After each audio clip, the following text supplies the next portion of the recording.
وہ ایک فقیر تھا، بازار سے گزر رہا تھا تو لوگوں کو دنیا میں کھوئے ہوئے دیکھا تو دل میں رحم جاگا، تو ان کو سمجھایا کہ یہ سب کچھ دنیا ہی نہیں ہے، اس دنیا کے بعد بھی کوئی جہاں ہے، تم نے کسی کے حضور پیش ہونا ہے اور اپنے اعمال کی جواب دہی تمہارے کندھوں پہ ہے، تو آؤ اپنی آخرت کو یاد کرو اور اپنے رب سے تعلق جوڑ لو۔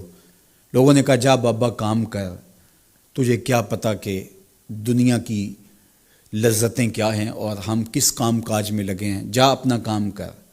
وہ شخص دل برداشتہ ہو گیا، وہاں کھڑا ہو کے آنسو بہانے لگا۔ کوئی شخص گزرتا ہوا رک کے کہنے لگا کہ کسی نے تجھے تنگ کیا ہے، کسی نے تیرے اوپر کوئی زیادتی کی ہے، تم کیوں رو رہے؟ اس نے کہا کسی نے کوئی زیادتی نہیں کی، بس ان کے رویے نے رلا دیا۔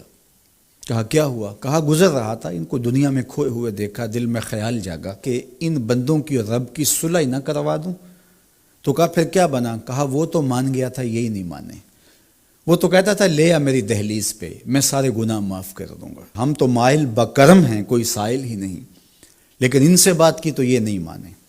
خیر وقت گزر گیا، وہی شخص ایک دن کے بعد قبرستان کے قریب سے گزرا تو وہی فرد وہاں روتا ہوا پایا گیا، تو اس نے پھر اپنی گاڑی، اپنی سواری روکی اور کہا بابا عجیب شخص ہے، بازاروں میں بھی روتا ہے، قبرستانوں میں بھی روتا ہے، آج کیا مسئلہ تجھے ہوا؟ کہا مسئلہ وہی میرا کل پرسوں والا ہے، بازار میں گیا تھا اور میرا خیال تھا کہ بندوں اور رب کی صلح کروا دوں، وہ تو مان گیا لیکن یہی نہیں مانے، مایوس ہو کے آج قبرستان والوں کے پاس آ گیا اور یہاں میرا خیال یہ ہوا ان کی اور اس کی صلح کروا دوں۔ تو بڑی دلچسپی سے پوچھا کہ آج کیا بنا؟ کہا آج یہ مان گئے ہیں، وہ نہیں مانتا۔